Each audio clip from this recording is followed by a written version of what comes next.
Bonjour à tous. Donc, moi, je vais vous présenter les langages, les modèles de langue de manière un peu générale, parce que je ne suis pas un expert du domaine non plus, et de manière assez simple. À commencer par le contexte de l'intelligence artificielle, puisque on sait bien que les LLM, ce sont des outils d'intelligence artificielle, mais l'intelligence artificielle, c'est un domaine qui est relativement large puisque en fait, à la base, le domaine de l'intelligence artificielle, il consiste à fournir des outils qui permettent d'imiter un peu les capacités cognitives des êtres humains. Ce qui veut dire aussi que parmi ces outils, tout ce qu'on tous les travaux sur lesquels on a déjà travaillé, notamment sur le TAL ou même sur la recherche d'informations, ça peut rentrer dans une certaine mesure dans le cadre d'un type d'intelligence artificielle qui est qu'on appelle l'IA symbolique, puisqu'en fait, ce sont des systèmes qui fonctionnent à partir de règles qui ont été formalisées et définies par des humains. En revanche, ce qu'on entend plus souvent directement par intelligence artificielle, c'est une sous-catégorie de l'intelligence artificielle qu'on appelle l'apprentissage automatique et qui là consiste à définir les règles, enfin à déduire les règles à partir de données existantes et d'avoir des algorithmes qui permettent de reconnaître un peu des patterns un peu récursifs dans ces données pour définir ces règles. Donc ça, c'est le domaine de l'apprentissage automatique. Et bon, bien sûr, ces deux sous-domaines, ils se subdivisent, ils s'entrecroisent. Je ne vais pas aller jusqu'au bout, ce serait une taxonomie un peu trop compliquée. Mais parmi l'apprentissage automatique, il y a une catégorie qui s'appelle l'apprentissage profond, qui, elle, consiste toujours à apprendre des données, mais qui fonctionne sur la notion de neurones artificiels et surtout sur l'utilisation de ces neurones en couches, en multicouches, et qui sert notamment à apprendre des données de manière hiérarchique, à représenter les données sous forme de règles hiérarchiques. Et donc les LLM, c'est un type particulier d'apprentissage profond, puisque ça repose sur les neurones artificiels. Et c'est un sous-type qui concerne principalement le langage naturel. Donc, si on essaye de définir un peu les LLM, il n'y a pas de définition officielle à proprement parler, d'autant plus que ces dernières années, c'est en pleine évolution. Donc, on retrouve des structures de LLM qui varient au cours du temps. Donc, c'est un peu difficile de donner une définition claire et fixe.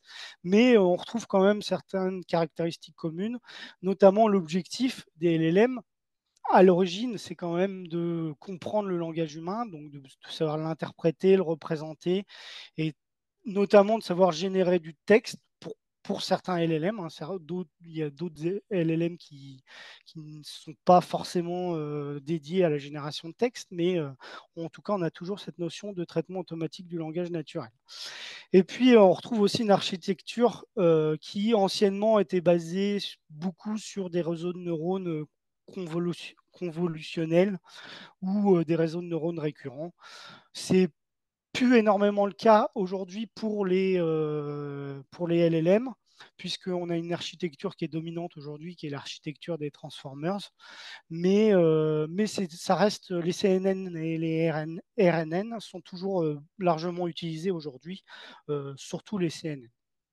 Dans d'autres domaines de l'intelligence artificielle, comme la vision par ordinateur ou encore la reconnaissance de la parole.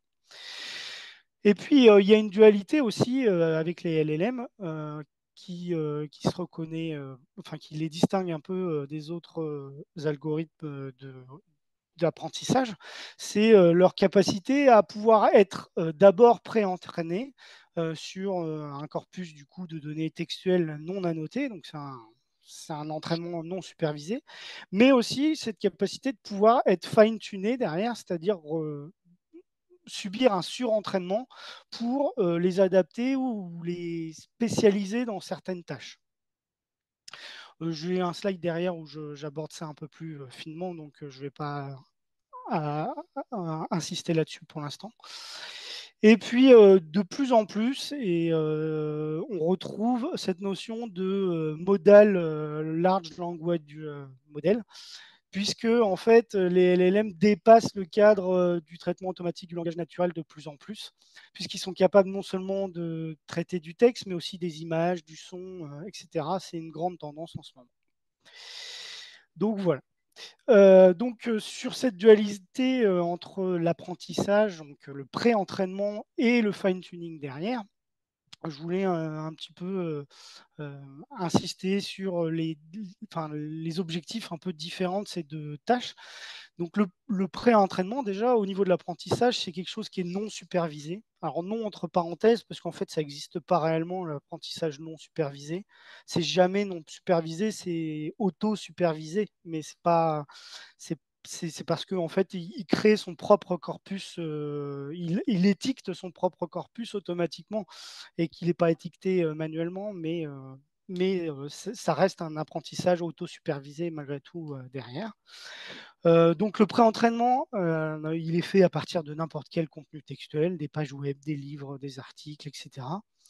Alors que le fine-tuning, lui, il est plutôt supervisé, c'est-à-dire qu'on lui donne un corpus étiqueté avec des exemples qui répondent au cas d'usage pour lequel on veut le spécialiser. L'objectif du pré-entraînement, c'est de comprendre de manière générale le langage humain, donc de pouvoir apprendre à représenter des mots, des phrases et à capturer la sémantique un peu du langage humain de manière générale. Donc on n'a pas besoin d'un corpus spécialisé. Si on souhaite spécialiser le corpus dans un domaine particulier comme le domaine médical, c'est plus derrière, à l'aide du fine-tuning, qu'on va faire ça, où là, on va lui permettre d'apprendre à réaliser des tâches particulières comme la classification de texte, la traduction automatique, etc. Une autre grosse différence, et ça représente un avantage aussi, c'est que le pré-entraînement, lui, il se fait sur des quantités relativement astronomiques de données. Euh, la taille du corpus, elle est énorme, hein. Par exemple, pour ChatGPT, ça représentait un corpus de plusieurs centaines de milliards de mots, ce qui représente, une fois nettoyé, 570 gigas à peu près, enfin c'est une estimation, hein, de données textuelles, sachant que c'est nettoyé, hein, c'est du texte brut, hein. Donc voilà. Alors que la taille du corpus pour le fine-tuning est, elle, très variable. Par exemple, si on veut spécialiser un LLM de génération de texte dans le domaine médical, on peut se contenter d'une centaine de milliers de notes cliniques à noter. Voilà. Et donc, aussi, la dernière chose dont je n'ai pas parlé encore, c'est l'ajustement des paramètres, puisque, en fait, un entraînement, que ce soit le fine-tuning ou le pré-entraînement, ça vise à déterminer des paramètres optimaux du réseau de neurones qui est sous-jacent à l'outil. Alors, dans le cadre du pré-entraînement, on entraîne la totalité des paramètres, alors que dans le cadre du fine-tuning, on entraîne généralement que les couches, enfin, on ajuste les paramètres des couches supérieures qui, en fait, exploitent la représentation du texte déjà encodé par les couches cachées précédentes. Donc voilà. Alors, je vais faire un petit rappel sur le socle théorique un peu des réseaux de neurones rapidement. Donc les réseaux de neurones, enfin les LLM, c'est basé sur la notion de neurone. Un neurone, c'est un composant informatique qui initialement vise à imiter le comportement d'un neurone biologique. Donc forcément, originellement, les composants informatiques, ils avaient une sortie un peu binaire, c'était 0 ou 1. Aujourd'hui, c'est plus le cas. On utilise des neurones qui sont un peu plus évolués et on a une sortie qui est réelle, qui peut varier de manière continue, on va dire. Donc c'est un composant informatique qui peut avoir n entrées. Tous les neurones ne sont pas obligés d'avoir le même nombre d'entrées. Et chaque entrée correspond du coup à un nombre réel qui est pondéré par un poids associé à cette entrée. Généralement aussi, on prend en compte un biais qui peut éventuellement être 0 dans cas de certains neurones. Et donc, le neurone, l'opération mathématique qu'il va effectuer, c'est d'abord qu'il va faire la somme pondérée avec les poids synaptiques. Donc, il va faire la somme pondérée des entrées voilà. Et par-dessus, il va appliquer une fonction d'activation sur cette somme pondérée qui va constituer la sortie du neurone. L'idée du réseau de neurones, c'est de connecter la sortie du neurone aux entrées de neurones suivants.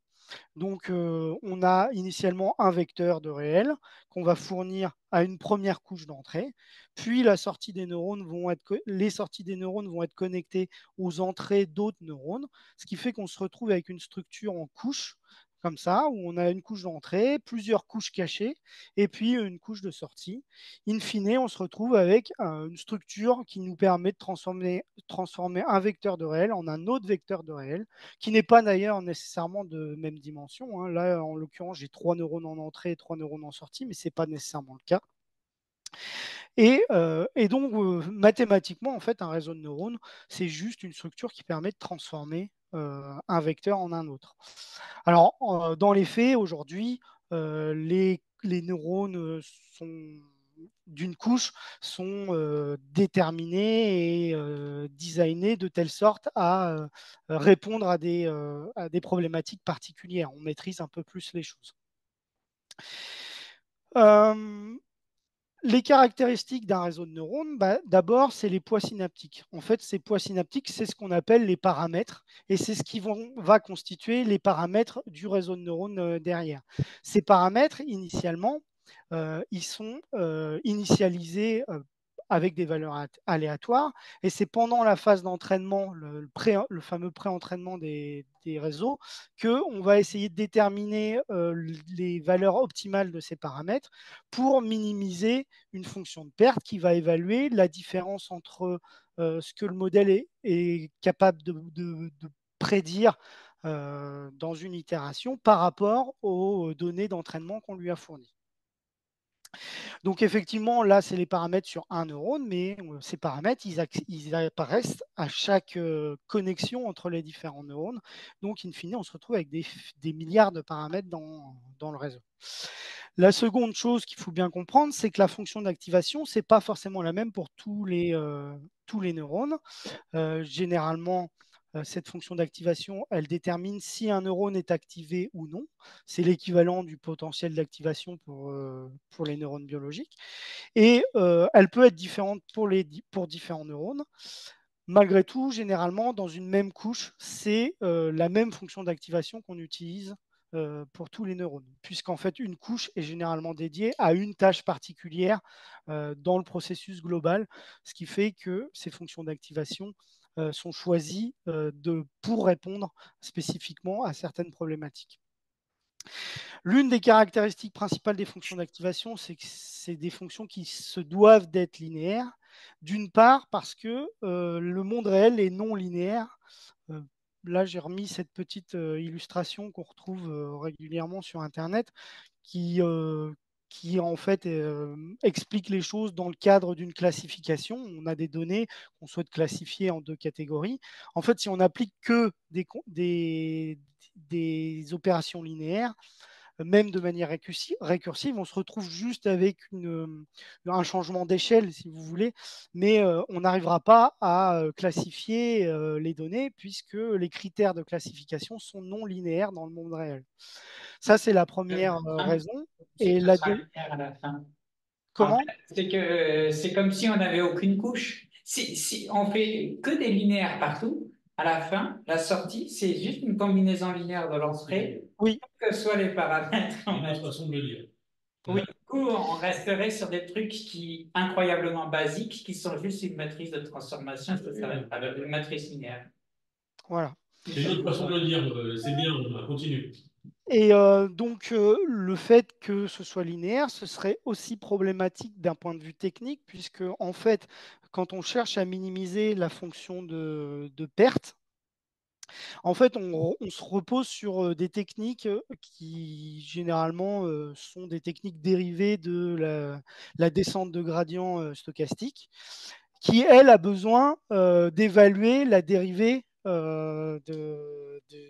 a besoin d'évaluer des dérivées, et la dérivée d'une fonction linéaire, elle est constante. Donc, si la dérivée ne change pas, l'algorithme de descente de gradient ne peut pas fonctionner correctement, et du coup, on ne peut pas converger correctement vers des poids optimaux pour les paramètres du graphe. Donc ça, c'est une raison un peu plus scientifique, on va dire, enfin technique, dans le cadre de l'entraînement des réseaux de neurones.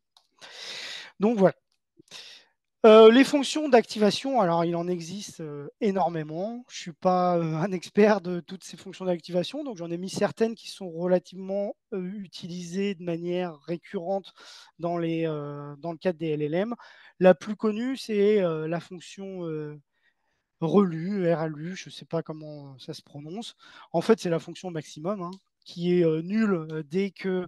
Donc, à chaque fois qu'on a le x, f de x, le x, ça représente la somme pondérée des entrées du neurone.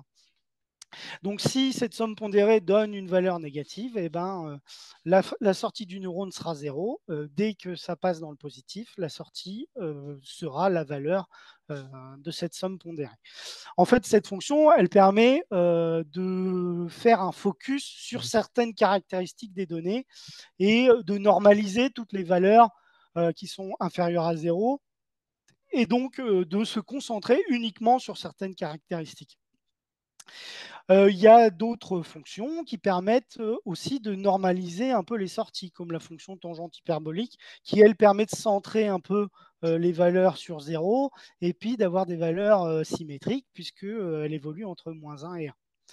Il y en a d'autres qui s'interprètent un peu plus comme des probabilités et qui sont plus utiles, par exemple, quand on veut faire de la classification soit binaire, soit multiclasse, puisque, par exemple, cette fonction sigmoïde, là, elle donne une valeur entre 0 et 1, et on peut imaginer que ça représente la probabilité d'appartenir à une classe, par exemple. Et puis, il y a des fonctions un peu particulières, comme la fonction softmax, qui, elle, s'exécute à l'échelle d'une couche entière, puisque, en fait, pour calculer sa valeur, il faut non seulement la somme pondérée du neurone sur lequel on se trouve, mais aussi la somme pondérée des autres neurones. Et on voit clairement que cette fonction, elle peut s'interpréter comme une probabilité, puisque la somme des fxi sur la totalité des neurones de la couche nous donnera nécessairement 1 in fine. Donc c'est vraiment une mesure de probabilité, enfin c'est une probabilité, la sortie de cette fonction. Et puis enfin, il y a cette fonction qui est apparue en 2016, qui est en fait une amélioration de la fonction RLU, qui permet un peu plus de lisser les valeurs, notamment autour de 0, et d'être un peu plus fin, plutôt que d'avoir un passage de 0 à une diagonale directe. On a un peu plus de finesse dans la fonction. C'est quoi? Et Tan H, ça veut dire quoi, tan H? C'est une tangente, quoi? tangente hyperbolique. Ok. Voilà. Et le 0,044, c'est quoi ce truc-là? C'est comment ils l'ont trouvé ce truc-là? C'est une approximation. Alors, j'ai pas été voir D'accord, oui, exactement. c'est fondé sur l'expérience peut-être. D'accord. Mais en tout cas, je sais que c'est la fonction qui est équivalente à x fois phi de x, où phi est la distribution cumulative gaussienne standard. Donc, il y a des notions de probabilité derrière, encore une fois. Voilà. Alors, comme je voulais parler aussi un peu de la phase de pré-entraînement des modèles, puisque en fait, on a dit tout à l'heure que cette phase de pré-entraînement, elle se basait sur un entraînement non supervisé. En fait, on lui fournit à la base un, un corpus très massif de données textuelles, sans plus de précision en fait. Lui, derrière, on va réserver une petite quantité de données qui vont constituer des données de validation et qui vont servir régulièrement à vérifier pendant la phase d'entraînement qu'on ne part pas dans une mauvaise direction. Et l'immense majorité des données vont servir de données d'entraînement. Et en fait, c'est pour ça que je disais que ce n'était pas vraiment non supervisé, parce qu'en fait, ces données d'entraînement, l'algorithme, enfin, le LLM va d'abord les pré-traiter de telle sorte à constituer des séquences de tokens Et il va enlever le dernier token de la séquence en se disant, ben, comme ça, j'ai des exemples de séquences de tokens et je sais que le token qui arrive après, c'est le token qui doit être prédit par mon modèle. Donc en fait, il crée ses propres annotations à partir des données d'entraînement. Donc c'est ce qu'on appelle un entraînement auto-supervisé. Et donc l'algorithme va fonctionner de manière itérative, il va prendre ces séquences de tokens, il va essayer de prédire le token suivant. À l'aide d'une fonction de perte, il va évaluer euh, la perte qu'il y a par rapport au token qu'il aurait dû prédire, et puis il va réajuster les paramètres. Et puis il va faire ça de manière itérative. De temps en temps, il va retourner voir les données de validation qui, en fait, elles, constituent des données qui n'ont pas fait partie du corpus d'entraînement et qui donc permettent de s'assurer qu'il n'y a pas un biais d'entraînement où le modèle n'apprendrait qu'à reconnaître les patterns qui se trouvent dans les données entraînées et qui généralisent bien les choses correctement. Et donc, c'est pareil, hein, en fait, hein, il va évaluer l'algorithme sur ces données de validation. Par contre, ce qu'il va réajuster, c'est ce qu'on appelle les hyperparamètres, c'est-à-dire le taux d'apprentissage, la taille du réseau, la taille des lots, etc., et non pas les paramètres complets du réseau. Donc, voilà. C'est très simplifié, hein, probablement, mais c'est dans les grandes lignes un peu le principe de fonctionnement. Alors après, les LLM, ça a une architecture particulière, hein, je vous ai dit tout à l'heure, aujourd'hui, c'est les transformers, l'architecture transformer, qui est apparue en 2017 et qui a été publiée par Google initialement, et qui est en fait basée sur des mécanismes d'attention multitête. Je reviendrai un peu dessus dans le slide suivant. Mais ces mécanismes, ils existaient un peu déjà avant, mais c'est vraiment avec les transformers qui se sont généralisés. Alors derrière, on a eu plein de modèles qui sont basés pratiquement exclusivement aujourd'hui sur ces transformers, ce qui ne veut pas dire qu'en fait, ils s'utilisent de la même manière. ChatGPT, par exemple, c'est un modèle qui vise qui est autorégressif, c'est-à-dire qui permet de générer du texte, qui génère les tokens suivants. Alors que BERT, par exemple, il s'intéresse plus, lui, à produire un vecteur qui représente un mot dans son contexte, c'est-à-dire en prenant en compte les mots qu'il y a avant et les mots après. Et donc, c'est un vecteur un peu dense qui prend en compte la sémantique du mot dans son contexte. Donc, en fait, même s'ils sont basés sur la même architecture et sur une architecture proche, finalement, les dernières couches du modèle spécialisent réellement le modèle dans sa façon de l'utiliser. Donc, voilà. BERT, c'est relativement vieux, hein, c'est 2018. Comme je vous le montrerai tout à l'heure, il y avait beaucoup moins de paramètres sur BERT. Après, il y a eu des versions de BERT qui sont apparues par la suite, qui sont beaucoup plus entraînées de manière beaucoup plus profonde. Et aujourd'hui, on atteint des nombres de paramètres assez faramineux. J'aurai un slide tout à l'heure avec certains exemples. Alors, l'architecture des LLM, elle est plutôt assez simple finalement à comprendre. À la base, on lui fournit la plupart du temps du texte. Il y a forcément une étape de tokenisation, puisque en fait, on va découper tout simplement notre texte en mots, en sous-mots, en caractères, puisque initialement, il faut bien donner un vecteur numérique à notre réseau de neurones. Donc, la première étape, ça consiste à découper nos tokens. Et la deuxième étape, ça consiste à indexer ces tokens. Alors, cette indexation, souvent, elle est faite de manière aléatoire, hein. On associe un nombre entier, on va dire le mot mot, par exemple, ou le mot caractère, c'est associé à l'entier 21. C'est fait de manière aléatoire, une bonne fois pour toutes. Et après, les paramètres vont s'ajuster, pendant la phase d'entraînement, les paramètres du réseau vont s'ajuster en fonction de cette attribution aléatoire qu'on a effectuée pendant la phase d'indexation.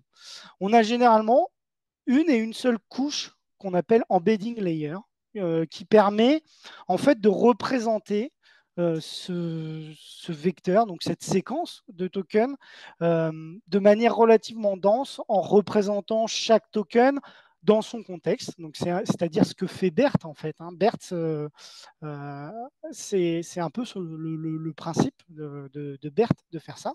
Et donc, cette couche-là, elle va servir à ça. Et derrière, on va avoir une succession de couches transformers qui, en fait, est composée de 2 sous-couches. Alors, quand on parle de sous-couches, ça veut dire que dans une même couche, il y a une partie des neurones qui sont dédiés au mécanisme d'attention, qui constitue un peu le centre la principale problématique des Transformers telle qu'elle a été publiée par Google. Et il y a une deuxième sous-couche qui s'appelle la couche feed-forward, que je détaillerai dans le slide suivant un peu plus. Une fois que cette couche de Transformers s'est traversée, on a analysé un peu toute notre séquence de tokens et puis on est capable du coup d'avoir une ou plusieurs couches de sortie qui vont formater le résultat qu'on souhaite obtenir en sortie. C'est là où BERT et ChatGPT par exemple diffèrent, puisqu'il y en a un qui va générer un token suivant alors que l'autre va se contenter de présenter un vecteur qui représente le mot dans tout son contexte. Alors, ce diagramme-là, c'est le diagramme qui est présent dans la publication de Google et qui définit l'architecture des Transformers. Donc, on retrouve notre sous-couche d'attention multitête qui, elle, permet, en fait, telle qu'elle est décrite dans le papier, alors je ne suis pas un expert non plus, mais telle qu'elle est décrite, cette sous-couche, elle est décrite comme une sous-couche permettant finalement d'analyser les dépendances entre les mots, entre les différents tokens de la séquence. Donc, c'est ce qui va permettre, en fait, de relier un paragraphe à une notion qu'on a évoquée 3 paragraphes avant, par exemple. Et donc, c'est ce qui va permettre derrière, à la couche de feed-forward, de mettre tout ça en relation pour avoir des réelles capacités de réflexion à l'intérieur des LLM. Donc, c'est deux objectifs un peu différents, finalement, ces sous-couches de Transformers. Voilà. Alors, dernière partie, comment on évalue un peu ces réseaux de neurones et ces LLM. Le premier indicateur de la complexité, c'est le nombre de paramètres. Là, je donne un petit exemple du calcul de nombre de paramètres avec un réseau complètement connecté, c'est-à-dire que toutes les sorties d'une couche sont connectées à toutes les entrées de la couche suivante.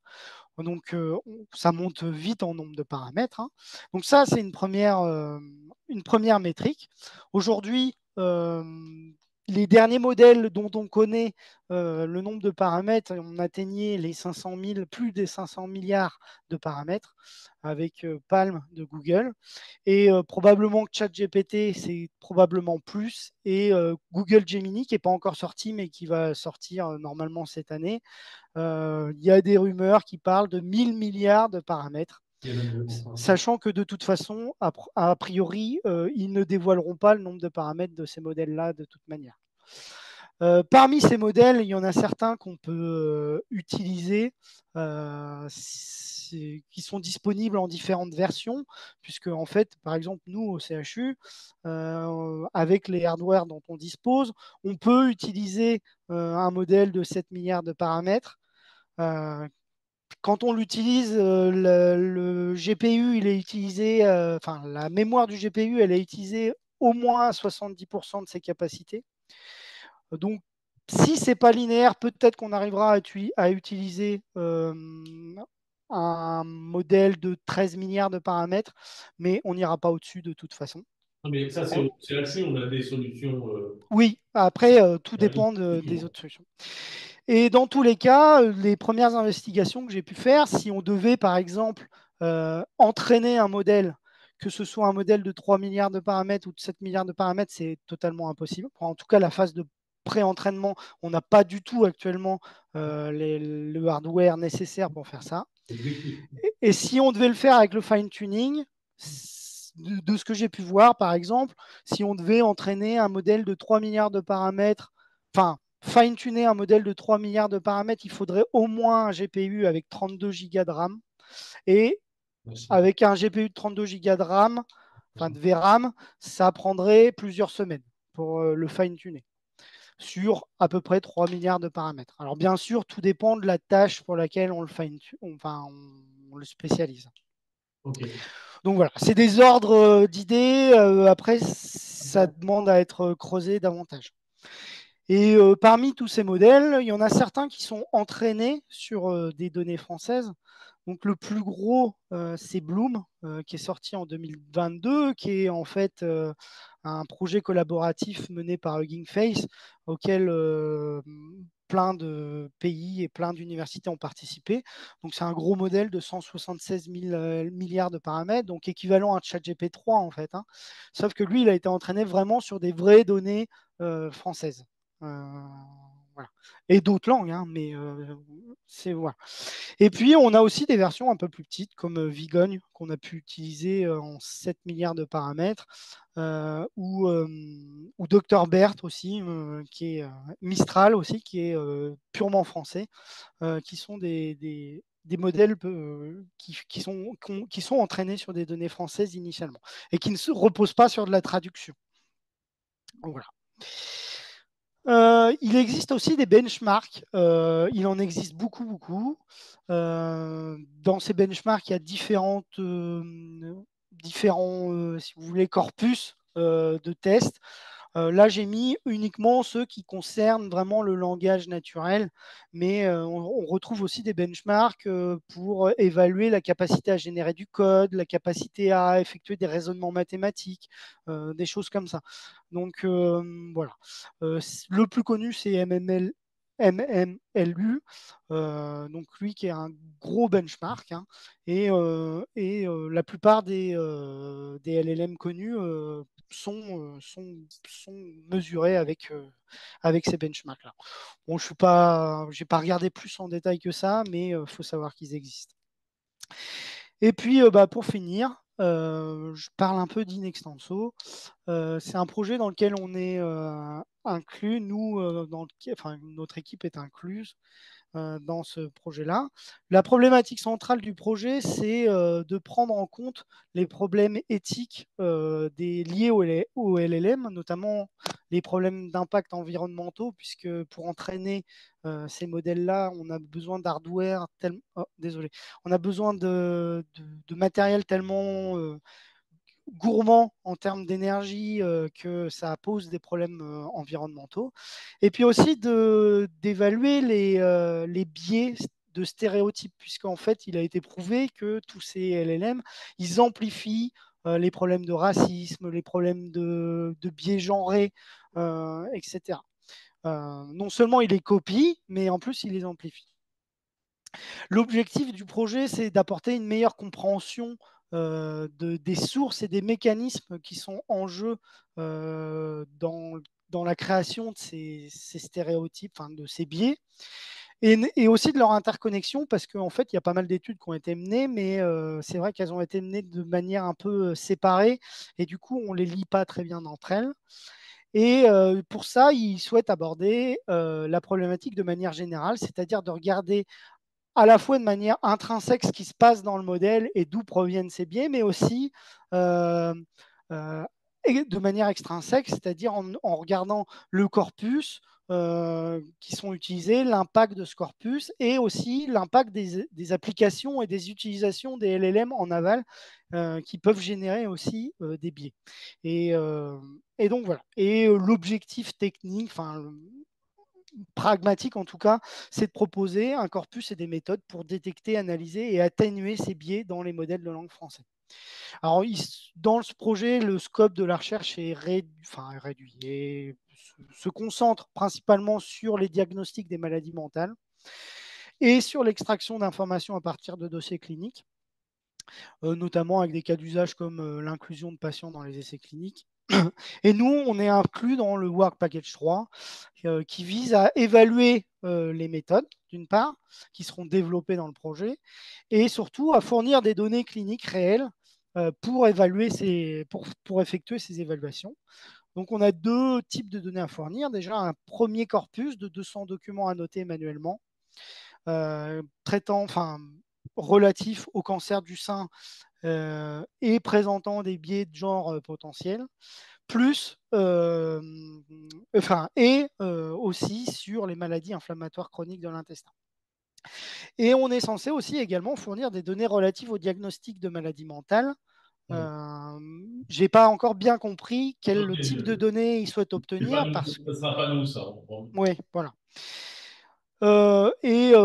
Pareil, derrière, on est censé participer à l'évaluation de ces outils. Mais comme je n'ai pas encore très bien compris quelle forme vont prendre les outils qu'ils vont développer et que j'ai pas encore de nouvelles. J'ai envoyé des mails pour avoir un peu plus de précision, mais j'attends encore la réponse. Donc, j'en saurai un peu plus quand j'aurai cette réponse-là. Et puis voilà. Donc voilà, ça c'est un projet ANR du coup qui lie le CHU. Lorient d'abord, qui est Prime. Voilà, qui est le leader un peu du projet, donc avec l'Université de Lorraine et puis l'INRIA, puisqu'eux, ils ont les 3 casquettes. Et puis le l'ISUN à Paris, qui participe également au projet.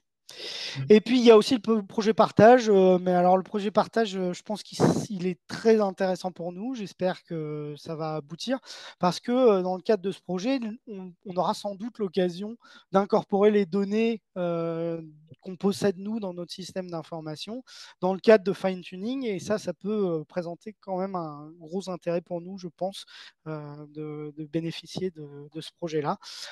Mais lui, il n'est pas encore démarré. Voilà.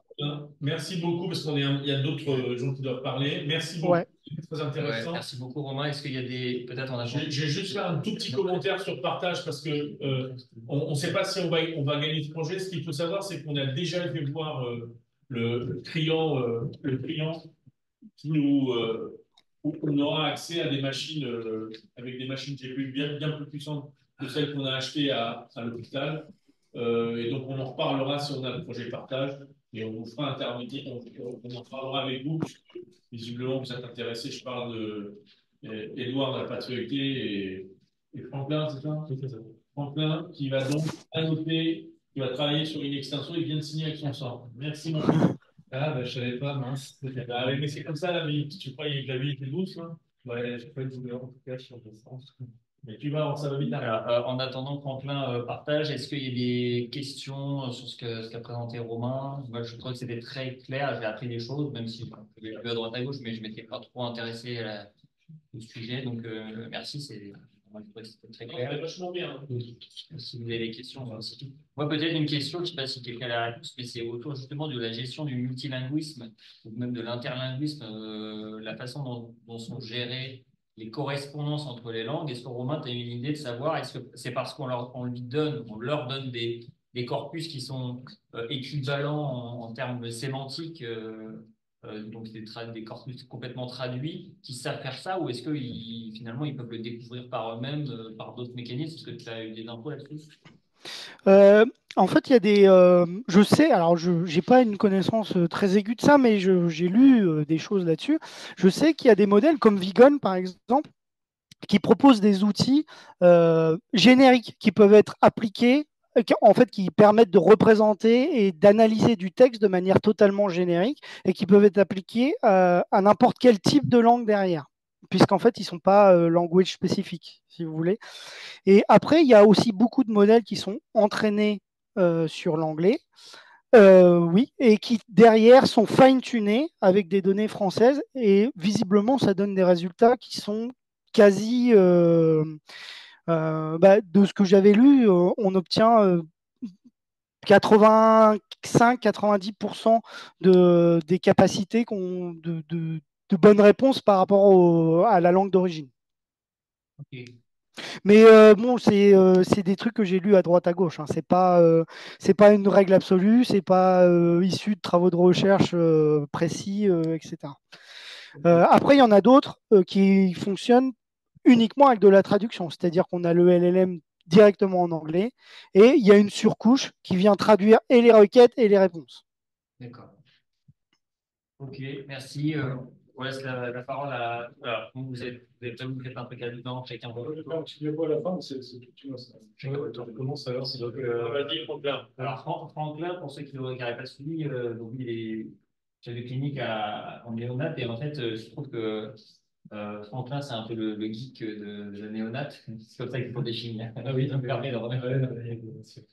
Et du coup, Franklin, bah, comme Edouard, comme Benjamin qui est à distance, comme voilà, un certain nombre maintenant que vous connaissez, ils font un peu partie de l'équipe étendue. Il a d'ailleurs même un accès maintenant à notre plateforme. Et il se trouve que c'est un fervent utilisateur des LLM. oui, disons que ça me passionne sur un plan personnel.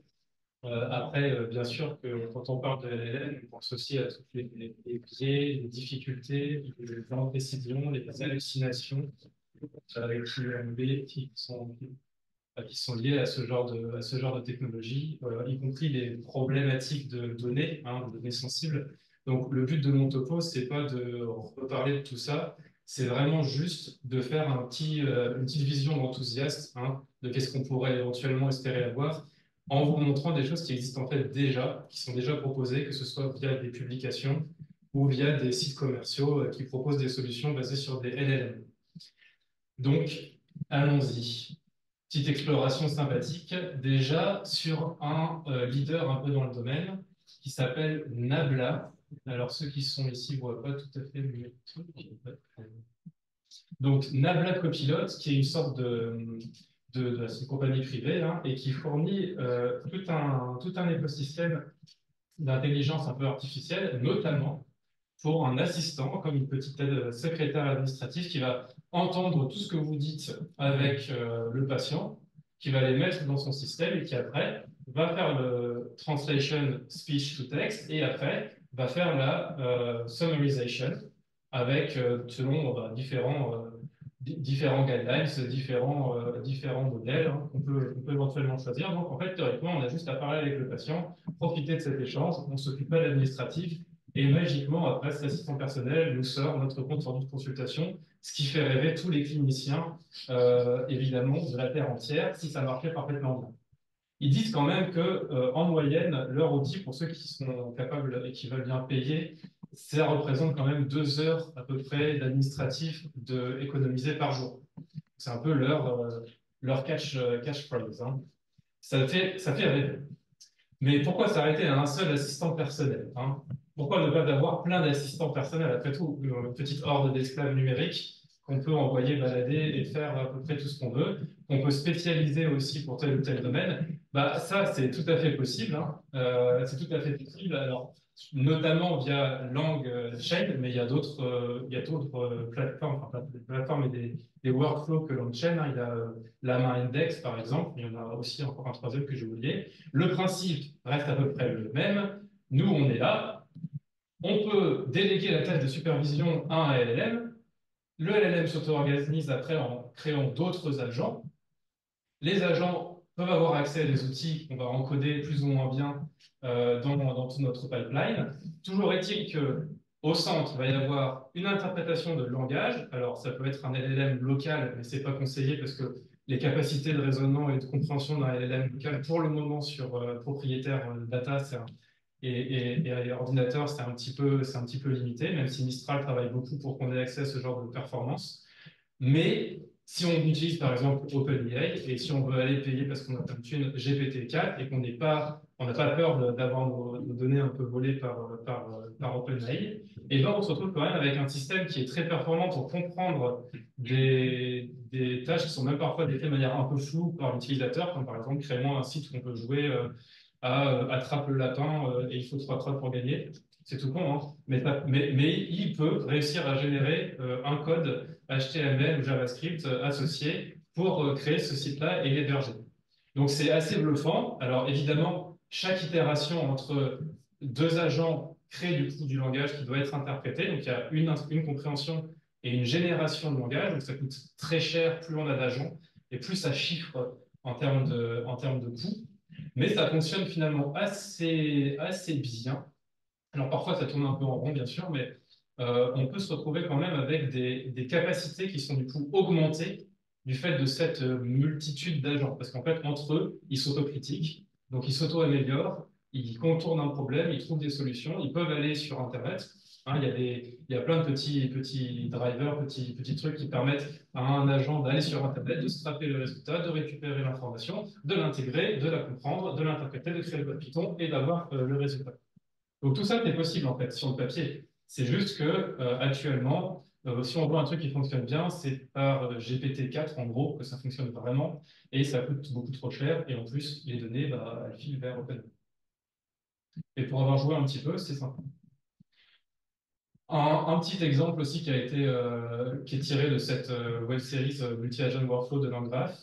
Et ben, en fait, c'est si vous en avez marre de trier vos mails, bah, il y a un petit tuto YouTube qui est très bien, où ça utilise un autre workflow qui est Flow AI. Il y en a plusieurs, hein, des trucs comme ça qui permettent d'organiser plusieurs agents. Mais théoriquement, du coup, on a cet ensemble d'agents qui va. Alors après, c'est plein de petits paramètres à encoder, mais on va prendre notre mail, il va checker nos mails, il va répondre, il va faire ce qu'il veut en fait, et nous, on a juste à prendre un café. Bon, évidemment, si c'est des données sensibles, vu qu'on est des cliniciens, c'est pas top, parce qu'encore une fois, pour que ça fonctionne bien, il faut plutôt des modèles très performants, dont OpenAI. Mais c'est techniquement possible, et ça fonctionne.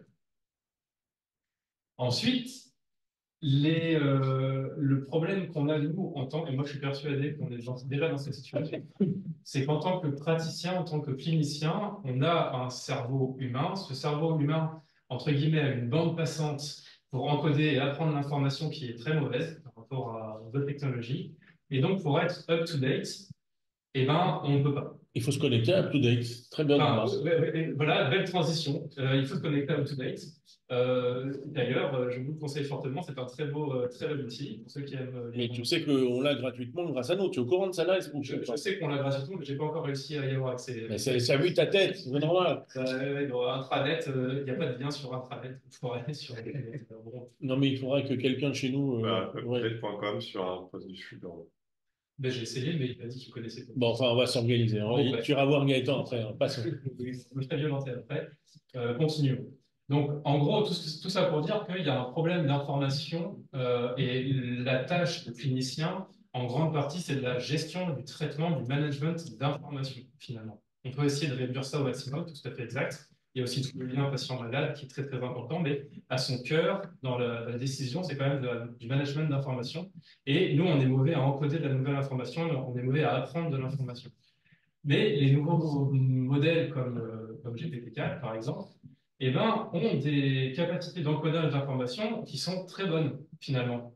Et donc, ça, c'est un papier qui est paru récemment, en 2023, fin 2023. En fait, le modèle de DeepMind langue, comment il s'appelle, PALM 2, je crois, QA, pour Question Answering, il arrive en fait à avoir des performances sur des questionnaires médical de passation, de tests de performance pour des étudiants qui sont censés gagner leur licence de médecin et il est même un peu meilleur en fait. Donc en fait, voilà, hein, medical advice, les LLM peuvent représenter un accès gratuit, pourrait dire, mais rapide en tout cas oui, et concis et synthétisé de nouvelles informations si tant est que le modèle a été actualisé sur des nouvelles informations.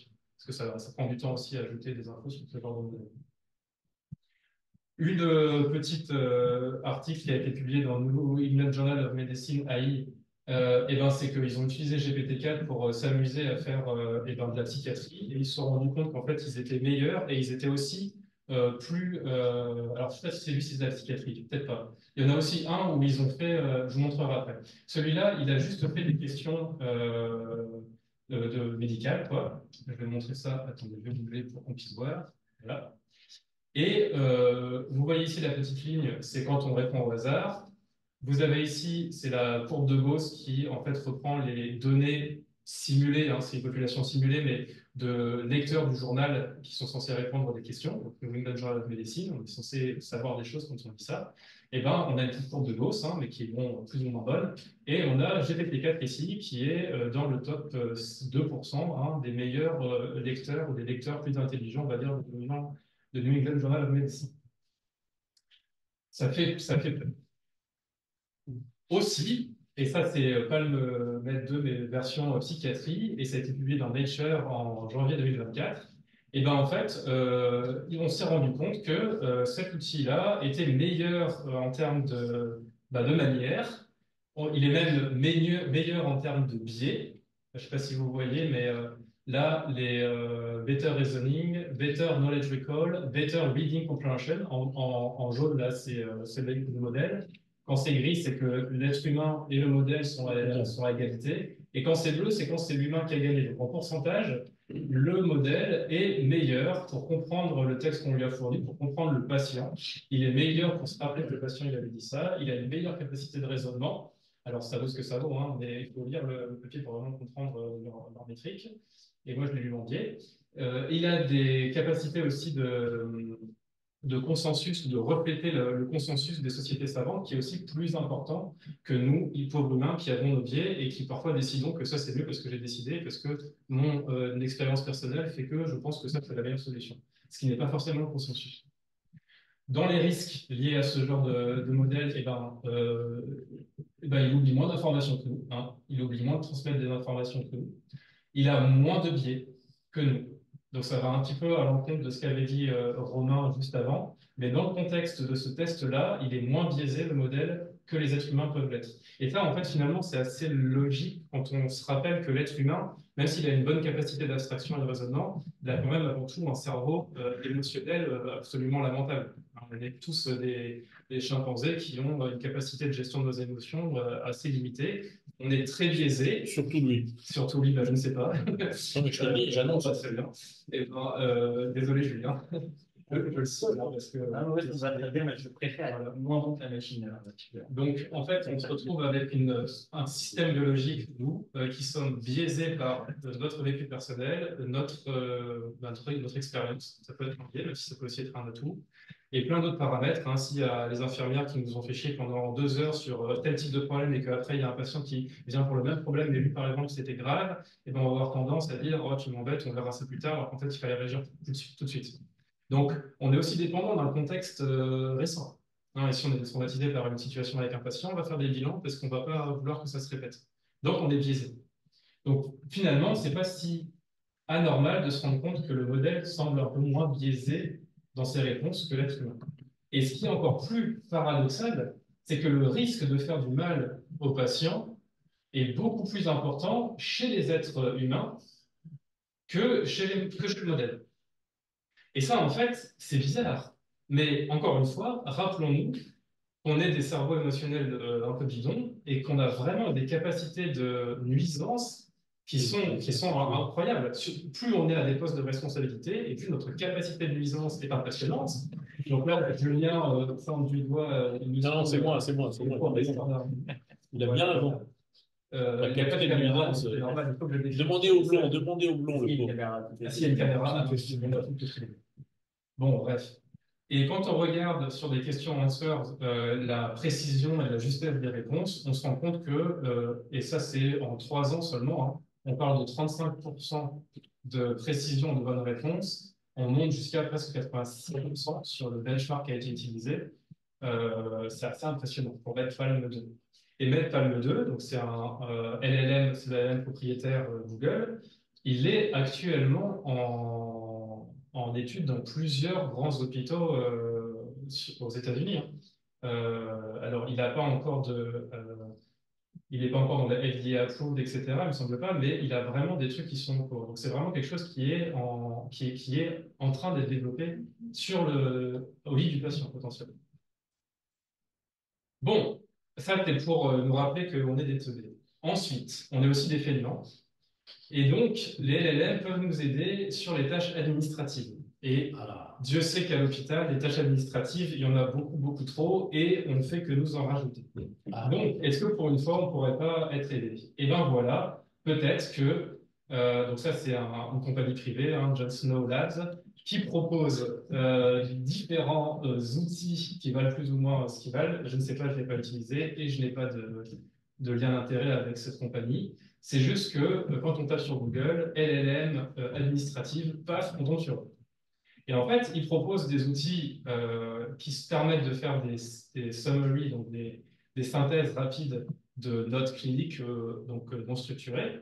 Il propose aussi de faire de la reconnaissance d'entités cliniques. Donc ça, c'est super pour tous ceux qui aiment le codage, pour tous ceux qui aiment faire des parallèles avec HPO, avec l'UMLS, avec n'importe quelle autre entité clinique qui peut servir après pour, en quelque sorte, formater et permettre de comparer un peu les données d'un centre à l'autre. C'est important d'avoir cette standardisation. Voilà, je vais aller chercher le mot. Il permet aussi de, donc ça c'est un peu dans le Clinical Entity Recognition finalement, mais il permet aussi d'extraire des codes. Donc ça, les établissements, ils adorent parce que ça permet de ne pas louper de l'argent. Donc ça, c'est un petit exemple tiré de leur site, hein, de Johnson Labs, où ils montrent à quel point leur système fonctionne bien. Il arrive à reconnaître voilà, que ça, c'est un chest CT scan, donc c'est un test d'imagerie, que nodule, ça peut être tumor findings, que ça, éventuellement, c'est encodé comme une fréquence, etc.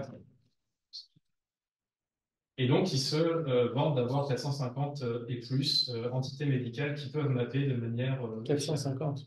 450 médicales. 750 000 chez nous, mais c'est pas grave. 450, c'est content. Chacun fait ce qu'il peut. Ouais, chacun fait ce qu'il peut. Et puis en plus, c'est en anglais. Et le vent.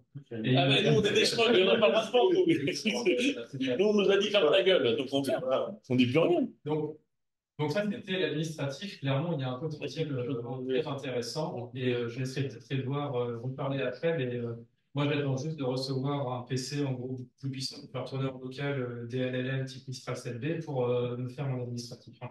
Donc ça, au moins, c'est du local, ça sort pas de mon PC. Il n'y a pas de risque de fuite pour les patients. Mais le LLM, il peut aussi être une source importante d'outils pour l'éducation médicale. Et on parlait du fait que on était lent à la détente, à l'apprentissage, pardon. Et ben, ça permet de faire des résumés succincts de gros textbooks. Ça permet aussi de faire de la Retrieval Generated Augmented Response. Ça, c'est aussi un petit pipeline, alors qui vaut ce qu'il vaut, hein, parce qu'il est dépendant aussi de la capacité de similarité, de reconnaître les portions du texte qui sont proches de la question qu'on pose, mais ça permet, en tout cas, dans tout le cas, ça permet de synthétiser l'information et même de s'adapter, en fait, finalement, à la personne. Imaginons que moi, je n'ai évidemment que 65 de QI, et ben, on n'a pas besoin de faire un truc très précis, très mathématique pour moi. Il faut au contraire avoir un truc très lent et très agréable à lire, de rentemplant vers l'école, et comme ça, je retiens. Mais ça, il peut le faire. Il n'y a pas beaucoup de monde qui serait capable de le faire. Et lui, il peut le faire gratuitement si on utilise GPT 3.5. Et puis, il faut aussi générer des quiz. Il y a quand même pas mal de workflows où on utilise GPT-4 pour créer des exemples de questions-réponses pour avoir notre modèle set de fine-tuning qu'on utilise après pour créer en local un modèle qu'on va pouvoir utiliser. Ça c'est fréquemment, c'est un workflow fréquemment utilisé. Parce que on ne pourra jamais arriver au niveau de GPT-4 en local, mais par contre, on peut essayer d'extraire les informations de la bonne manière grâce à lui et après utiliser notre propre modèle en local.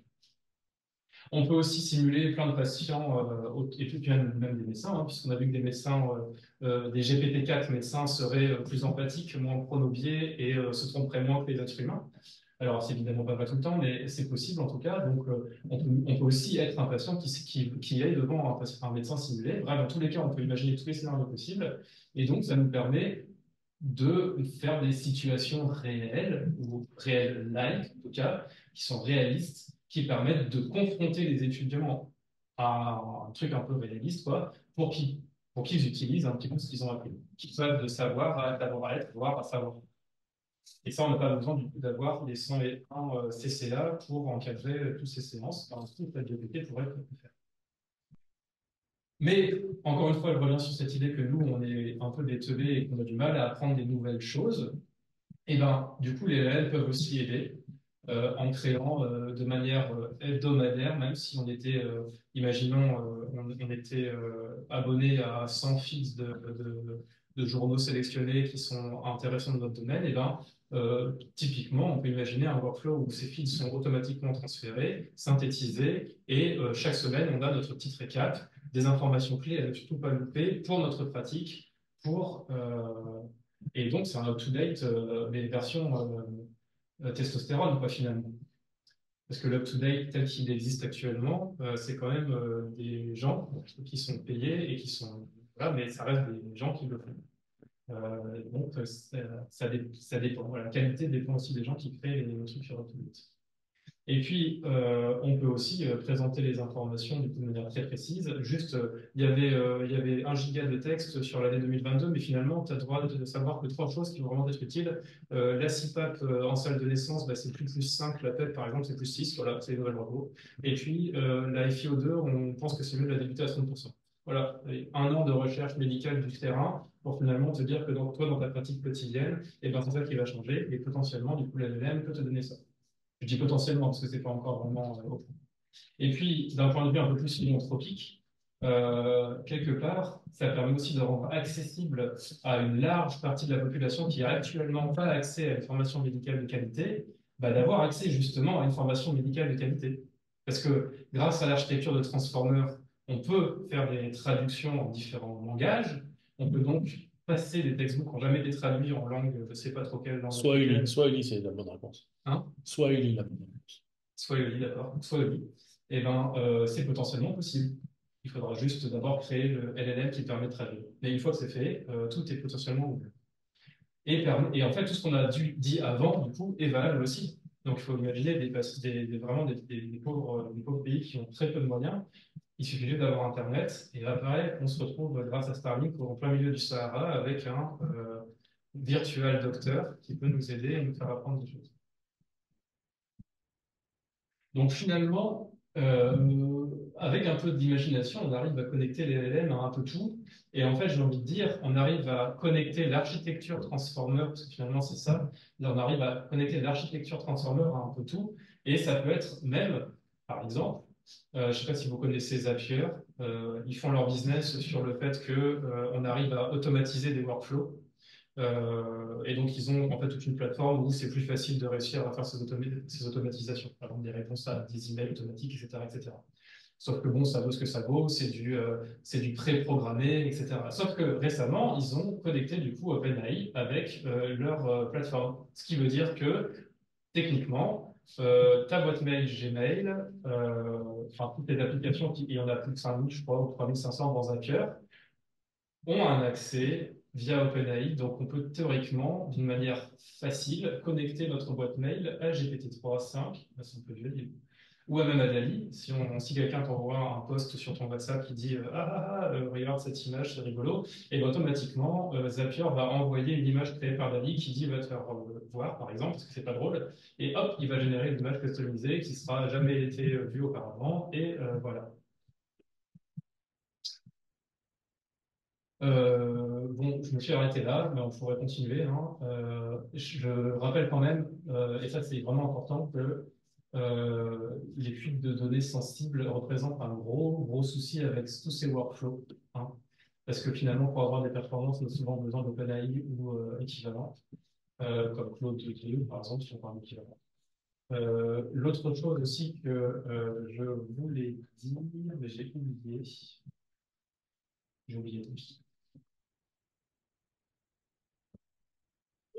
Un mot par rapport à ce point précis. Ce qu'on veut faire, si on a le projet partage, c'est qu'on va, à l'ensemble comment dire, du consortium, on enverra des données complètement anonymisées, des données de connaissance. C'est-à-dire qu'on donnera tous les 120 000 ressources de SysMef, les 1 200 000 résumés en français dans l'ISA et toutes nos terminologies de santé. Donc, il n'y a pas de problème.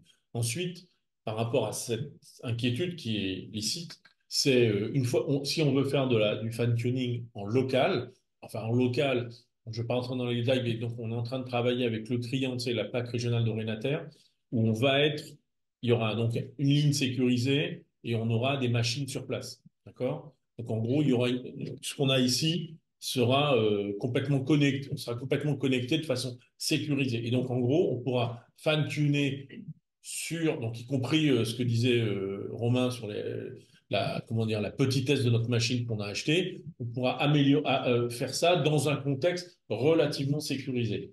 Donc, c'est un peu ça l'idée. Et je vous en reparlerai, puisque d'abord, on n'a pas encore le projet, et deux, on n'est pas retourné avec Badis voir le client pour avoir vraiment le détail. Ils sont en train de devenir, ah oui, pardon, j'ai oublié d'expliquer. Ils sont en train de devenir hébergeurs de données de santé.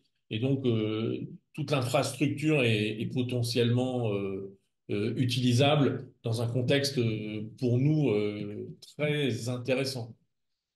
Donc voilà. Merci beaucoup, Franklin. Ah, je me suis permis de répondre, je sais pas ce que Ah, je voulais dire. vas-y. C'est un point que j'ai compris assez récemment finalement. Le LLM, avec son architecture de réseau de neurones, finalement, tel qu'il est actuellement, c'est un modèle qu'on pourrait qualifier de phénoménologique. C'est pas un modèle déterministe. Alors, qu'est-ce que ça veut dire? Ça veut dire simplement qu'il arrive à se caler sur le réel. Il arrive à mimer le fonctionnement du réel. Et ça reste de la probabilité. Quand on regarde la quantité d'informations qu'il y a dans un modèle comme GPT-4, et ben finalement, il est assez bête par rapport à ce que notre cerveau arrive à produire avec beaucoup moins d'encodage, en fait, presque. Voilà. Donc, en fait, il y a quand même, ça à retenir. Et quand on écoute Sam Altman, par exemple, ou d'autres tenants profonds de l'intelligence artificielle, pour eux, les LLM, en tant que tels, ne peuvent pas aboutir à la GI. Enfin, la GI, c'est l'Artificial General Intelligence, mais global. C'est en gros l'intelligence artificielle qui nous mimera suffisamment bien. Donc, elle arrivera à avoir une capacité de raisonnement déterministe, un peu. Voilà. C'est un point important parce que on s'attend tous à vouloir voir la GI apparaître le plus rapidement possible, pas avec les LLM. Vraisemblablement, ce n'est pas une technologie qui va nous permettre de faire ça parce que c'est du probabiliste et du phénoménologique. Voilà. Merci beaucoup, Franklin. Et juste pour compléter, parce que Vas-y, sur les vas-y, Edouard, donc c'est l'idée de derrière l'intelligence artificielle, enfin, on l'avait redit aussi, c'est de pouvoir nous aider. Et là, quand on parle notamment d'aide au diagnostic, tu as parlé voilà, de ça tout à l'heure. Évidemment, pour vous, j'imagine que c'est très important. Mais ce qui est le plus important, c'est l'explicabilité. Donc, à chaque fois, nous, on avait la possibilité de critiquer un petit peu les algorithmes précédents avant les LLM parce que c'était des algorithmes boîte noire, contrairement aux ontologies qui, historiquement, permettaient de raisonner et d'expliquer le raisonnement. L'avantage des LLM, c'est que tu peux leur demander de t'expliquer pourquoi ils ont trouvé ça.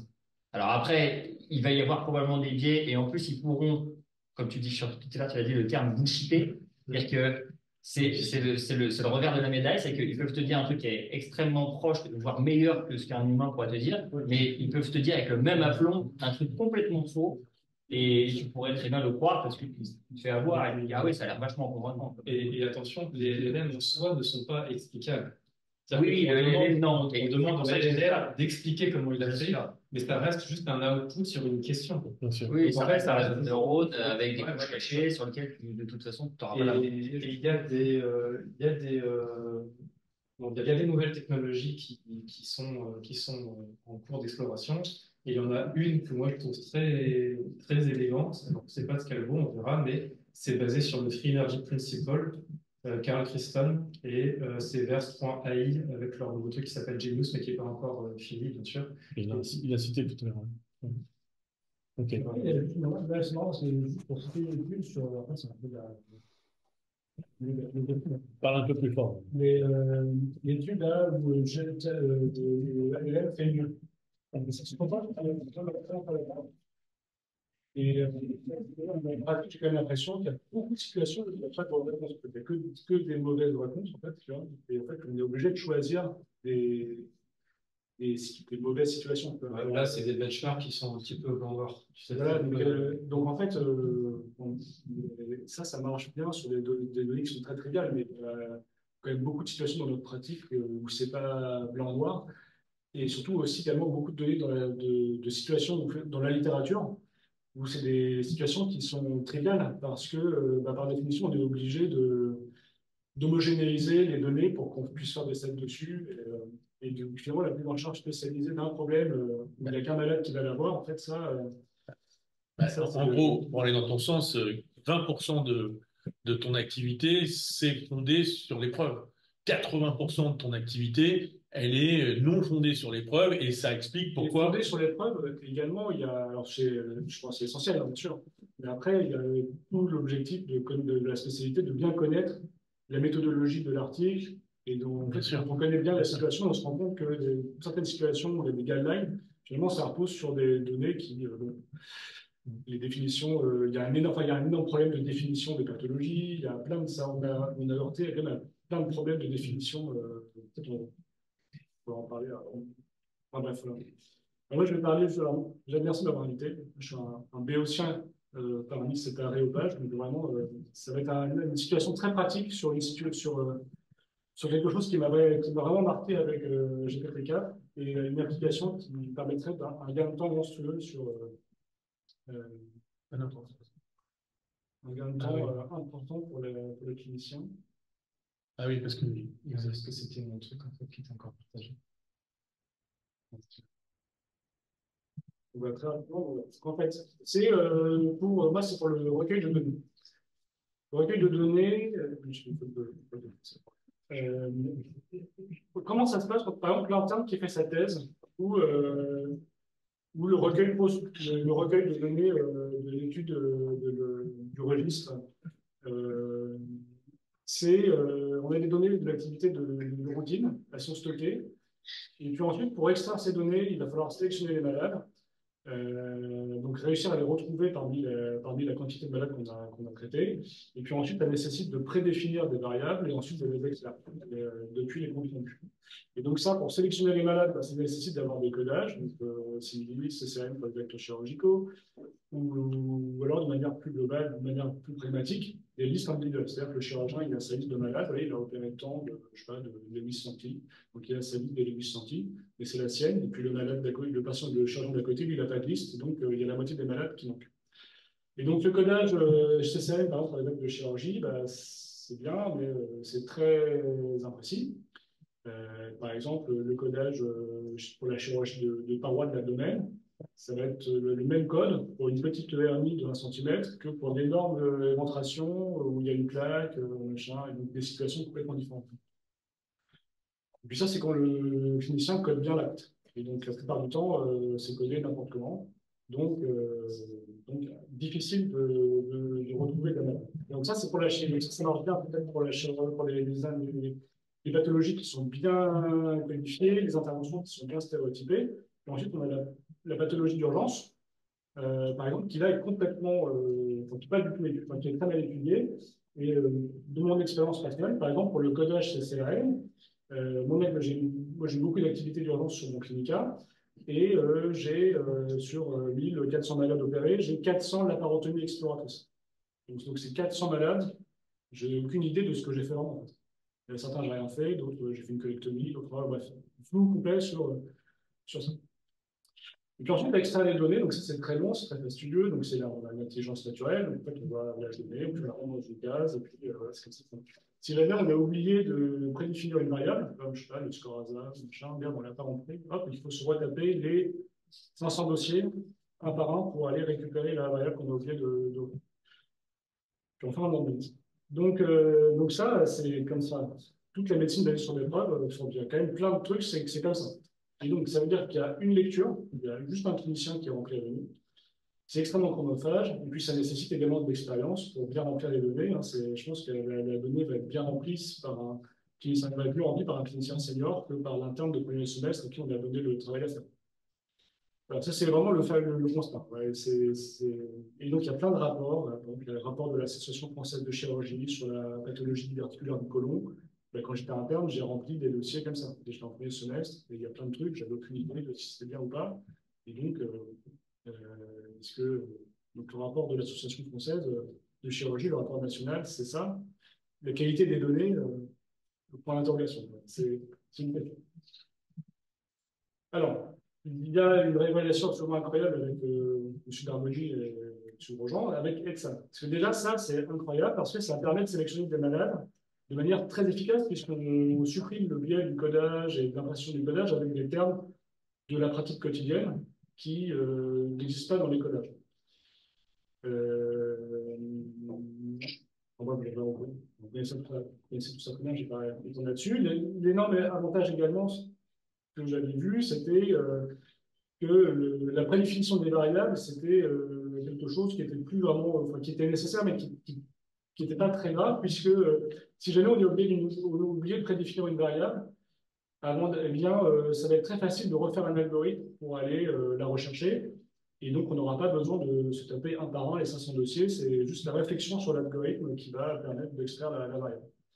Alors ça, pour avoir un peu pratiqué, il y a des limites également à la complexion des algorithmes. C'est l'exhaustivité de l'algorithme. la faute d'orthographe, tout qu'on n'avait pas anticipé. Et puis ça marche pas, ça quand même on a du mal là pour tout ce qui va être subjectif. Par exemple, estimer le score ASA, calculer le score de Charlson. Le score de Charlson, c'est un score de comorbidité. Mais en fait, il faut dire s'il y a une maladie sévère ou pas. Et donc ça, quand c'est codé, voilà, c'est difficile à retrouver avec un algorithme, ou alors ça nécessiterait de faire un truc pas très gros. Voilà. Et donc, le test que j'avais fait là, avec le GPT et dans ce critique, c'était en fait le GPT va faire vraiment le taf va très bien discriminer les éléments du dossier et va pouvoir faire cette abstraction et finalement cette perte c'est un peu cette perte de finesse du compte rendu pour l'homogénéiser et pouvoir rentrer dans des cases. Et tout ça est très flexible et ça marche très bien. Donc, j'avais fait un exemple là d'un compte rendu très compliqué d'un patient standard de chirurgie viscérale. Ouais, donc, il a une chirurgie compliquée avec plein de complications post-opératoires, une anamnèse assez succincte et puis voilà, des antécédents. Donc, vraiment, c'est anonymisé tout ça. Donc, je vais demander, alors c'est en français, c'est vraiment très rapide, sans aucune connaissance de rien du tout, le poids, la taille, la liste des antécédents médico-chirurgicaux, l'éducation opératoire et le geste réalisé. Et donc là, ouais, c'est très intéressant parce que 73 kg, la taille 168 mètres, donc il corrige tout ça sans demander la taille exacte avec une virgule. L'indication, tout est. Ensuite, je lui pose une question très précise sur le score de Charlson. Là, on s'arrache les cheveux avec Francesco pour réussir à le faire. Et en fait, en 2 secondes, le GPT est capable d'estimer le score, parce qu'il est capable de reconnaître l'adénocarcinome, l'asthme. Et donc là, par exemple, l'asthme, c'est intéressant parce que dans l'asthme sévère, là, il est capable d'avoir une subjectivité, puisque là, c'est asthme ancien, donc c'est pas asthme sévère. Donc c'est assez puissant quand même, ça permet Donc il y a toute cette notion d'appréciation également, de positif, négatif, qui est difficile à avoir en fait avec un algorithme. Et donc en supposant que voilà, là le score est 2. Donc la réalité c'est 3 parce qu'il n'avait pas pris en compte l'âge qui était caché quelque part dans l'analyse. Mais bon bref, c'est juste pour donner une idée de la puissance du sujet. Ensuite, je lui ai demandé d'évaluer le score de Dindoclavien. Donc, le score de Dindoclavien, c'est dans toutes les études de chirurgie, c'est ça, c'est la morbide mortalité post-opératoire. Et donc là, vous avez lu, je vous rappelle, hein, la morbide mortalité post-opératoire, voilà, donc c'est tout ce long passage de complications avec des antibiotiques, machin, des trucs. Et donc là, synthèse. Et il y a une leucopénie, une thromboxylite, une éviscération qui a nécessité une reprise chirurgicale, une gastroparésie, voilà.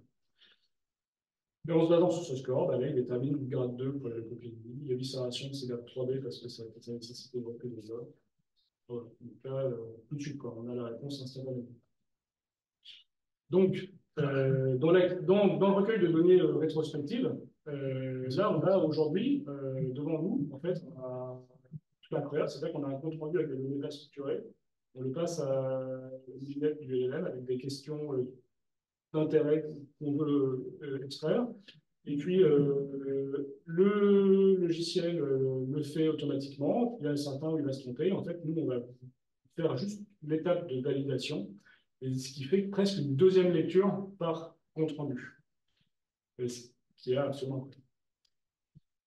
Et en fait, si on fait ça pour les données rétrospectives, ça veut dire que ça marche également pour les données prospectives, parce que finalement, la recueil de données prospectives, c'est un peu du rétrospectif.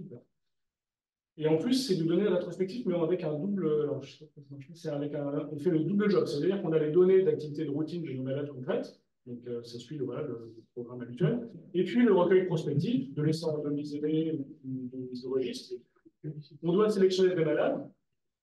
Et donc, la sélection des malades, on sait lesquels on sélectionne. Et puis, le recueil.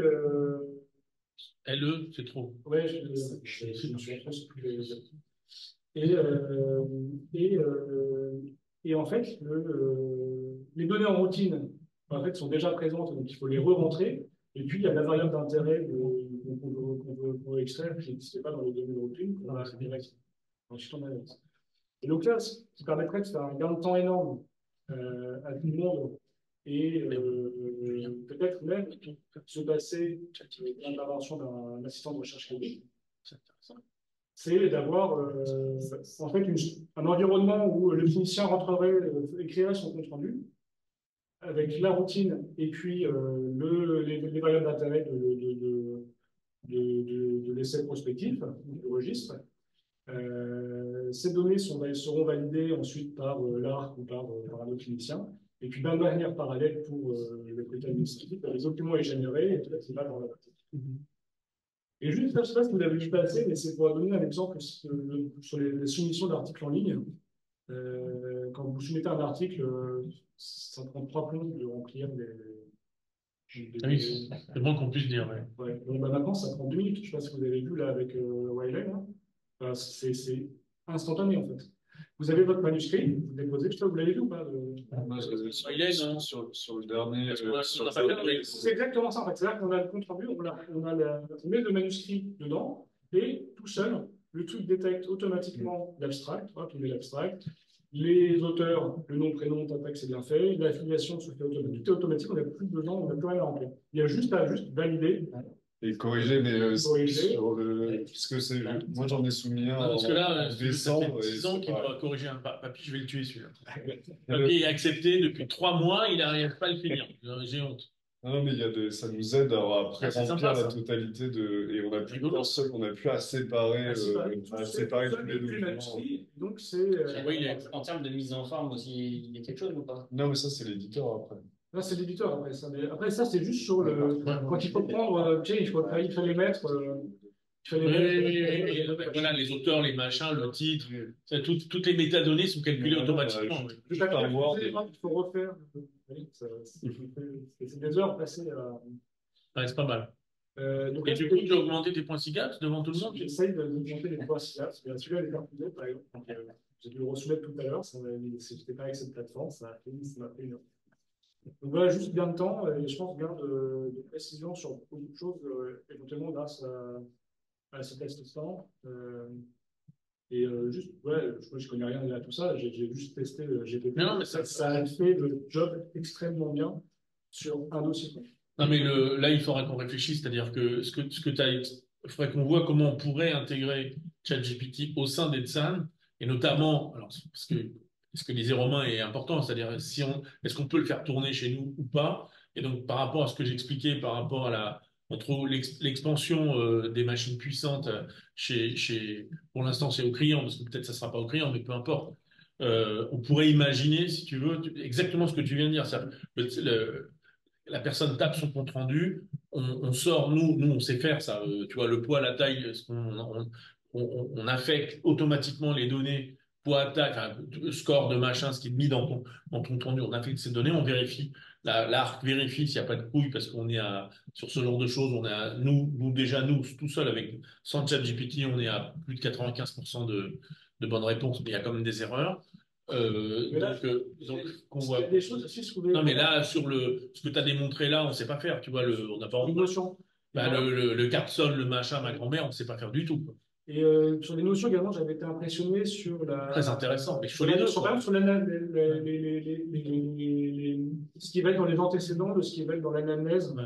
Et dans le truc courant, ouais. Ce malade, là, par exemple, elle a une colostomie, je n'ai pas mis là, mais elle a une colostomie de proche amont dans l'antécédent. On pourrait dire elle a eu un antécédent chirurgical. Or, vraiment, c'est pas vraiment un antécédent, puisque cette colostomie, manifestement, elle l'a eu parce qu'elle avait un cancer du col. Et donc, quand on lui pose juste la question, est-ce que la colostomie est un antécédent ou pas, il est capable de dire non. D'accord. Parce que elle est opérée là. Parce que vraiment, alors attention, parce qu'il est capable aussi de s'auto-modifier sur ta réaction. Non, mais bien sûr, mais c'est juste je suis d'accord sur la question, mais parce que j'étais aussi capable de faire ChatGPT, t'es sûr que c'est ça? Parce que moi je croyais que c'était ça, et il est capable de dire oui, bien sûr, vous avez raison, c'est ça, alors qu'en fait c'est pas vrai. Oui, non, bien sûr. Mais c'est-à-dire que s'il est tué, si tu veux, il augmente peut-être dans ton. Et une autre source d'information très intéressante, c'est les articles en général. Oui. Et donc, j'avais essayé de faire un pipeline en utilisant GPT-4 pour récupérer les informations pertinentes Bon, c'était pour tricher, c'était pour ma thèse de sciences. Bon, finalement, ça n'a pas marché, j'ai perdu une semaine. Mais pourquoi ça n'a pas marché? Eh ben, ça n'a pas marché parce que, en fait, dans son workflow, il est très inconsistant. Ça, c'est un truc que j'ai remarqué, j'ai essayé sur plusieurs types d'articles, sur plusieurs trucs. Et autant quand c'est un compte-rendu d'hospitalisation qui est formaté toujours de la même manière, avec des manières de parler, de dire les choses qui sont toujours pareilles, à mon avis, c'est comme ce que tu montres, hein, ça fonctionne en fait relativement bien. Mais dès que tu as la moindre modification ou que c'est un truc qui peut partir un peu dans un sens un peu différent ou quoi que ce soit, tu risques vraiment d'avoir une perte d'exhaustivité. Et moi, j'ai vraiment ressenti ça quand j'ai testé sur des articles scientifiques. Il y a pas plus, oui, pas plus hétérogène. Moi, j'ai fait un peu le même travail sur des comptes rendus pour faire des cas fictifs de patients pour alimenter une base avec des règles. Alors, ça marche, hein, ça marche plutôt bien. La seule difficulté que j'ai, c'est derrière la transcription en nomenclature et en code, finalement, du passé, ce qui serait un peu de standardiser pour être interopérable. C'est une autre problématique, mais c'est de lui dire, bah, OK, tu as ce compte-rendu-là qui a été résumé, qui est très bien, qui, moi, pareil, j'ai validé en tant que clinicien, j'ai validé, mais maintenant, sors-moi les codes SIM10, ATC. Et ça, cette partie-là, je trouve se trompe énormément. Et moi, c'est notamment sur sur les médicaments. Ce qui est identifiant, il n'est pas du tout fiable. C'est ça qui est difficile. Alors, je trouve ça hyper bien pour synthétiser un truc. Je ne sais pas s'il a accès à la Symbix. En fait, si je lui dis, bah, c'est quoi les codes, par exemple, de l'hypertension artérielle, il me dit, ah, bah, c'est les codes dans la SIM10, c'est de I10 à I15, c'est très bien. Là, il ne se trompe pas. Par contre, si je lui dis, moi, j'arrive à avoir les bonnes réponses, mais par contre, quand je lui dis, là, de l'hypertension, je lui donnerai le compte-rendu hypertension, donne-moi les codes de la SIM10, et là, il est nul. C'est-à-dire qu'il va me dire, bah, il y a bien l'hypertension, si on lui pose juste c'est quoi le code de la SIM10 associé à l'hypertension, là, je trouve qu'il ne se trompe pas. On lui donne un texte où il y a marqué hypertension, donne-moi les codes associés, le codage de ce truc-là, il ne trouve pas. Et c'est assez. Là-dessus, on est plutôt pas mal. Ça veut dire que, moi, je pense qu'il y a juste avec ça, mais quand même, je pense que le métier de codeuse, c'est fini, tu vois. Ah, mais c'est justement, et je trouve que c'est là la difficulté qui est assez intéressante par rapport à ce qu'il y a dans l'entrepôt de données de santé et notamment un peu ce traitement automatique de la langue. Alors moi, je suis pas du tout bon techniquement, hein, là-dedans, mais ce que je comprends bien, c'est que dans un compte-rendu médical, aujourd'hui, on peut quand même ressortir la terminologie et surtout bah, de faire le lien entre multi-terminologique avec Hilton. Oui, mais c'est avec des technos très anciennes, si tu veux. C'est vraiment très, très ancien. Mais en fait, dans tout ce qu'on a présenté aujourd'hui, je ne vois pas de LLM qui sort de la terminologie. Ah non, non, non. C'est vachement intéressant. C'est ça ma question. Sur Carlson, nous, on est incapable de calculer le score de Carlson à partir d'éléments comme ce qu'il est décrit. On est incapable de le faire. Il y a une notion de sévérité, par exemple, qui n'est pas dans la CIMIS, par exemple. La sévérité, c'est facile à. Il y a le stade, mais bref, il y a plein de données. Non, mais là, il nous a donné deux exemples. Honnêtement, parce que moi, je connais à peu près les outils qu'on a développés ici, on ne sait pas répondre à ça. En revanche, ce que tu décris sur HTA, nous, c'est trivial. Tout à l'heure, il m'a fait 450 concepts, j'avais envie de rigoler, quoi. Donc, 50 000, 450, c'est un piqué, quoi. J'ai pas vu de modèle de langue qui sort. Qui en données de sortie vont être de la donnée structurée. De la donnée structurée. On revient aux problèmes initiaux des réseaux de neurones tels qu'on les utilisait avant les LLM. C'est-à-dire qu'on a toujours l'impression que ça marche très bien dans son ensemble, mais lui donner une connaissance qui est stricte et figée, il est incapable de le faire parce que lui, c'est pas son truc d'être figé. Ouais.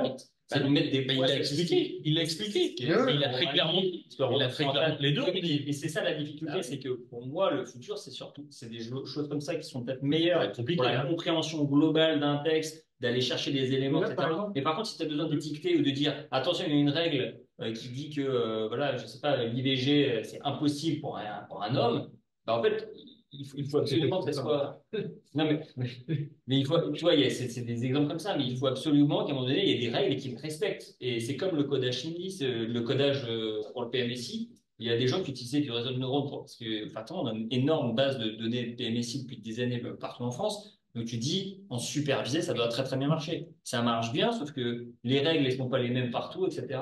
Et si tu ne donnes pas les quelques règles qui sont fixes, qui bougent jamais, Ça marche. Oui. et ben en fait, il n'en prend pas compte. En fait, Jamais.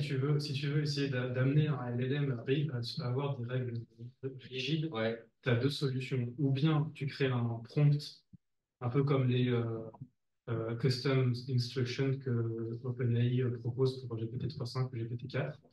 Ou alors tu fais une long-chain ou un Llama Index. En gros, tu fais tout un workflow où tu crées d'abord un gros prompt et dans ce prompt-là, tu as les informations. Mais à ce moment-là, tu es dépendant de ta longueur de contexte Windows, ils appellent ça. En gros, le LLM, il va réussir à avoir dans son attention, dans sa fenêtre d'attention, un certain nombre de tokens. Et pas plus. Et pas plus, exactement. Et donc, si jamais tu as Or, la connaissance, surtout en médecine, il y a quand même un gros paquet de connaissances qui, a priori, ne bougent pas. Alors, je ne dis pas que tout est gravé dans le marbre, mais a priori, ça ne va pas bouger. Et c'est ça que c'est dommage qu'en fait, on n'arrive pas à faire en sorte que cette partie-là soit immuable. Si on va jouer sur quasi immuable. Après, ça rejoint ce que tu décrivais. Un des systèmes qui pourrait nous aider à faire ça, ce serait de poser des bonnes questions systématiquement, des petites questions systématiques localisées. Le problème qu'on va avoir, c'est les pertes derrière. Parce que le futur, certes, ça va être mais le problème, c'est que ça va être très, très long. Ouais, comme on l'a vu tout à l'heure, ces technos-là sont assez gourmands. On a deux gros problèmes, c'est les pertes, le temps en gros, et puis le caractère personnel des données. C'est-à-dire quand tu te fais ta chaîne là, c'est au minimum 10 secondes. Hein. Oui, c'est pour ça que là, on n'en a pas trop parlé depuis le début, un tout petit peu, mais parce que par rapport à tout ce que vous avez dit là, c'est dans votre métier à vous, même pour la réalisation, pour nous, la recherche, etc., l'utilisabilité de l'outil dépend des performances. Ah oui, donc juste pour que vous sachiez, pour nous, c'est inenvisageable. Dans Etsan, comment dire, l'extraction de code de concept d'un compte rendu classique, en moyenne, c'est 6 millisecondes. Mais c'est pour ça que je pense que les deux sont complémentaires, en fait. C'est pour ça Oui, mais si tu veux, l'idée, moi, ce que j'aimerais, par rapport à ce que tu décrivais là, rien à ce que tu disais, la validation, voilà, dans tout à l'heure, peu importe, le temps réel avec quand le mec saisit son compte rendu, là, on pourrait accepter 10 secondes. C'est-à-dire que nous, on indexe en 6 millisecondes, on s'en fout. Le mec, dès qu'il finit, il dit j'envoie. Le système envoie il fait un chat GPT et il lui propose alors, je sais pas, on n'y est pas, hein, parce qu'il faut que nous, on fasse une extraction de concept et une future extraction, c'est-à-dire de dire ce qu'on a vu tout à l'heure, poids et taille. On ne sait pas, nous, hein, poids, taille, 1,68, on ne sait pas gérer. Par défaut, on ne sait pas le faire. Mélanie pourrait nous faire une règle en disant la taille, le poids, voilà la moyenne, donc peut-être qu'il faut. Ça, on ne sait pas le faire. Donc, par contre, et derrière, faire exactement ce que tu as expliqué. Il faudrait les deux, quoi. Donc, il y a un peu de boulot, là. Il y a une alternative qui peut-être se dessine, c'est, en fait, je ne sais pas si, quand Romain il a présenté au début, vous avez fait attention, mais au tout début du Transformer, il y a l'embeddings. Oui. Et en fait, cet embeddings, pour moi, c'est le bottleneck. C'est la manière dont l'embeddings a été tuné et créé, qu'on arrive à avoir les éléments relationnels, sémantiques, l'information étant codée dans l'embeddings. Après, tout le système arrive à faire des choses. Le problème, en étant direct et un peu brutal, aujourd'hui, nos outils techno, nos vieilles techno, la sac de mots, avec nos terminaux, nos fameux 700 000 concepts, on écrase, on lui casse la tête. Ah oui, on lui casse. Non, mais c'est ça le problème. Ce que je veux dire par là, c'est que dans ce contexte d'extraction, c'est une manière d'encoder l'information des gens. En fait. Oui, alors exactement, il nous faut, exactement dans la chaîne, il nous la faut, on est d'accord, pour arriver à ce qu'on a dit. Mais c'est-à-dire que ce que je dis là en 2 minutes, ça sera des mois de développement. Il y a une alternative, mais ça change complètement le modèle. C'est de dire que au lieu de faire ce que tu as dit là tout à l'heure, Edouard, là, sur à droite, là, on dit on va recueillir, on va prendre les données de routine, etc. En fait, c'est de faire tourner ces modèles-là dès le départ. C'est ça.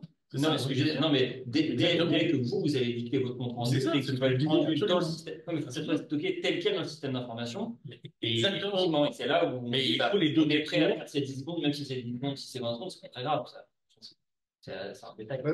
Pour moi, ça dépend avec deux questions. Si c'est pour que de la recherche, c'est qu'on n'a pas. Si j'ai pas besoin de temps.